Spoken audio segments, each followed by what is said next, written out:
भारतीय संविधानामुळे भारत हे राष्ट्र म्हणून उदयाला आले, पण संविधानाला अभिप्रेत समाजवादी धर्मनिरपेक्ष लोकशाही गणराज्य आपण अद्याप निर्माण करू शकलो नाही। राष्ट्र घडवण्यासाठी संविधानात्मक नैतिकता समाजात रुजविणे ही प्रत्येक भारतीयांची जबाबदारी आहे, असे मत संविधानाचे गाढे अभ्यासक प्राध्यापक देविदास घोडेस्वार यांनी व्यक्त केले। कल्चरल असोसिएशन नांदेडच्या वतीने आयोजित 2 दिवसीय व्याख्यानमालेचे पहिले पुष्प गुंफताना संविधानात्मक मूल्यांची रुजवणूक आणि आपली भूमिका या विषयावर प्राध्यापक घोडेस्वार बोलत होते। अध्यक्षस्थानी माजी शिक्षण संचालक नंदन नांगरे होते, तर विचार मंचावर रेवणदास लोखंडे, कल्चरलचे अध्यक्ष डॉक्टर राजेंद्र गोनारकर, सचिव डॉक्टर विजयकुमार माहुरे उपस्थित होते। यावेळी सामाजिक क्षेत्रात निस्पृहपणे कार्य करणारे पिराजी गायकवाड यांना स्मृतिशेष प्राचार्य अशोक नवसागरे स्मृती पुरस्काराने सन्मानित करण्यात आले। कार्यक्रमात शहरातील विचारवंत व बुद्धिजीवी नागरिक मोठ्या संख्येने उपस्थित होते।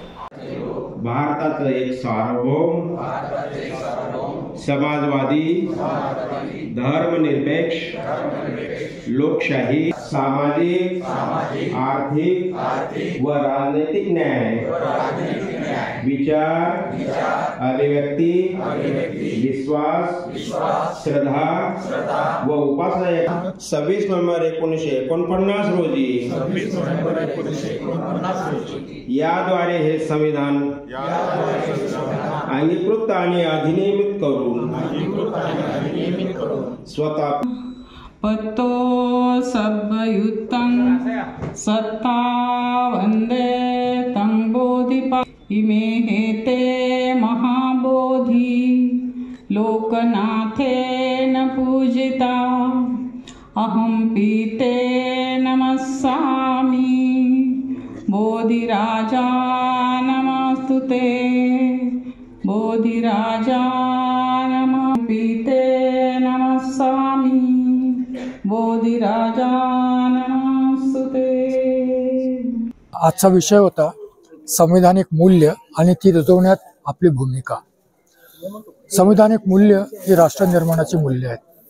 भारतीय संविधानाने भारत राष्ट्र अस्तित्वात आणले। भारत राष्ट्र अस्तित्वात आल्यानंतर भारत राष्ट्र घडवण्यासाठी संविधानाच्या उद्देशिकेमध्ये काही मूल्य सांगण्यात आलेली आहेत। डॉक्टर बाबासाहेब आंबेडकर म्हणतात की जोपर्यंत ही मूल्य समाजामध्ये व्यक्तीमध्ये भारतीय म्हणून रुजवली जाणार नाहीत तोपर्यंत भारत राष्ट्र अस्तित्वात येणार नाही। याला doctor Ambedkar cultivating the human being मानव घडवण्याची प्रक्रिया असं म्हणतात। आणि मानव घडवण्याची प्रक्रिया ही संस्थात्मक प्रक्रिया आहे। त्याला डेडिकेटेड अशा प्रकारची ती इन्स्टिट्यूशनल नेतृत्व आवश्यक आहे।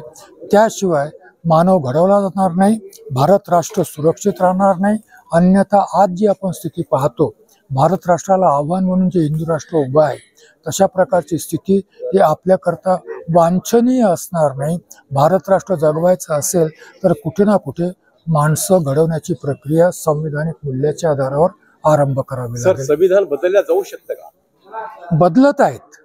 बदलल्या जाऊ शकतं का? बदलत आहेत संविधान बदलत आहेत आणि संविधानामध्ये बदल न करताही संविधान बदललं जात आहे। उदाहरणार्थ तुम्हाला माझ्या भाषणामध्ये मी सांगितलं की प्रधानमंत्री जर रामाच्या मूर्तीची प्राण प्रतिष्ठा करत असतील तर धर्मनिरपेक्ष सिद्धांताची हत्या झाली ना। सेंगोर जर संसदेमध्ये बसवला जात असेल तर धर्मनिरपेक्ष सिद्धांताची हत्या झाली ना। प्रधानमंत्री मध्ये हे करत असेल, जसं मी तुम्हाला सांगितलं 80 कोटी लोकांना मोफत धान्य, तुम्ही त्याचा मताधिकार हिरावून घेतला आहे ना। तुम्ही त्याला कॅप्टिव्ह मतदार केलेला आहे ना। म्हणजे ही अप्रत्यक्षपणे संविधान न बदलताही संविधानात परिवर्तनाची प्रक्रिया आहे। याला म्हणतो आपण की संविधान विकृत करणं, संविधान असंगत करणं, संविधानाचा मृत्यू घडवून आणणं संविधान न बदलत आहे। निवडणुका म्हणजे लोकशाही नाही। बऱ्याचशा लोकांचा समज आहे की निवडणुका आहेत, लोकशाही अस्तित्वात आहे। तुम्हाला म्हणजे निवडणुका तर हुकुमशाही पाहिजे असते ना।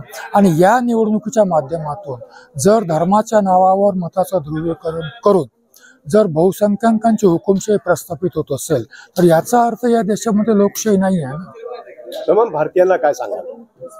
तमाम भारतीयाला हेच सांगेल की तुम्ही भारतीय म्हणून, प्रथम भारतीय म्हणून, संविधानाप्रती समर्पित भारतीय म्हणून प्रथम भारत राष्ट्र अस्तित्वात आणण्याची प्रक्रिया स्वतःपासून आरंभ केली पाहिजे. समानता, स्वतंत्रता, बंधुता, न्याय ही मूल्य स्वतःच्या जीवनात उतरवली पाहिजेत. ही बाकीच्यांनी कोणी सांगण्याची गरज नाही. ही मूल्य जर तुम्ही स्वीकारली तर तुम्ही भारतीय व्हाल, भारत राष्ट्राचे नागरिक व्हाल. भारत राष्ट्र निर्माण करण्याकरता एवढं तुमचं योगदान पर्याप्त आहे. आज कल्चरल असोसिएशनच्या वतीने ती व्याख्यानमाला झालेली आहे. त्याचा पहिला विषय होता संविधानाची भूमिका आणि आपली संविधानाची रुजवणूक आणि आपली भूमिका. विशेष म्हणजे 75 वर्ष आपल्या संविधानाला झालेले आहेत, परंतु आज परिस्थिती आहे जशी तशीच आहे आणि त्याच्यावर थोडासा प्रकाश टाकण्यासाठी, आज थोडंसं सेन्सिटायझेशन करण्यासाठी आज आपण ही व्याख्यानमालेचा पहिला विषय घेतलेला आहे. आणि उद्या सुद्धा अशाच पद्धतीचे म्हणजे स्त्रीचं बळकटीकरण व्हावं या उद्देशाने आम्ही हा दुसरा विषय ठेवलेला आहे. वंदना महाजन या मुंबईच्या खूप चांगल्या वक्त्या आहेत, त्यांचं पण मनोगत उद्या होणार आहे. आणि ही संस्था साहित्यिक, सामाजिक, सांस्कृतिक क्षेत्रात सतत काम करते आहे. आणि विशेष म्हणजे नांदेडमधली ही पहिली सांस्कृतिक संस्था आहे जी अंडर सेक्शन 80G खाली रजिस्टर आहे. आणि अशा पद्धतीने हे याचं 22 वर्ष होते. सातत्य आपल्याला हे टिकून ठेवण्याचं आहे आणि अशाच विचाराने लोकांचं मनाचं परिवर्तन होते अशी आशा आहे. म्हणूनच आम्ही अशा व्याख्यानमालेचं आयोजन करतो. लोकांना काय आवाहन करणार? लोकांना यासाठी आवाहन करा, आजचा जो विषय होता गांभीर्याने तुम्ही आज संविधान प्रास्ताविकेवर विचार करा. त्यातले जे विषय आहे स्वातंत्र्य, समता, बंधुता याच्यावर गांभीर्याने विषय करून संविधानाच्या मार्गाने जाल तरच तुम्ही जगाल. अशा पद्धतीने आम्ही आज हे आणि संविधानाची खरं म्हणजे जे मूल्य आहेत ती समजून घेण्यासाठी हा आजचा विषय होता. सप्रेम जय भीम. मी राजेंद्र गुणारकर, कल्चरल असोसिएशन नांदेडचा अध्यक्ष.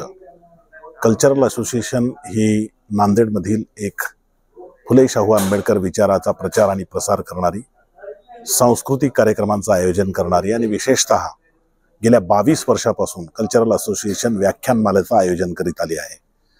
हे 22वे वर्ष आहे आणि आज पहिलं पुष्प गुंफण्यासाठी येत आहेत आंबेडकरी साहित्यातील प्रख्यात विचारवंत आणि अनुवादक प्राध्यापक देवीदास घोडेस्वार.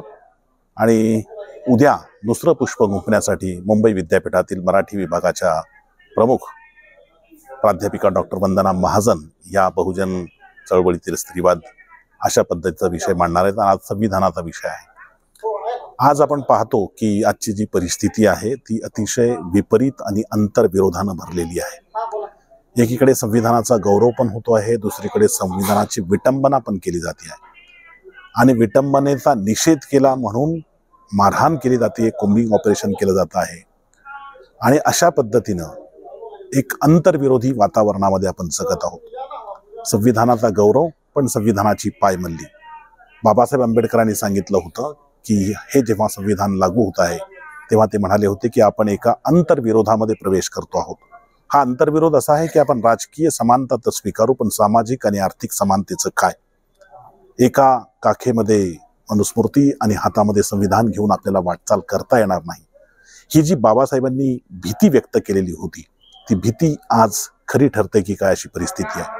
आणि या परिस्थितीचा सामना करण्यासाठी दलित, बहुजन, वंचित सर्व स्त्रिया यांच्या न्याय हक्काच्या लढाईसाठी, संविधान मूल्याच्या रक्षणासाठी आपण कटिबद्ध होणंही गरजेचं आहे. पण गरजेचं असताना नुसते मोर्चे, सभा, निदर्शनं याच्यातून हे साध्य होणार नाही. तर एक विवेकशील माणूस घडवणं ही आपली जबाबदारी आहे.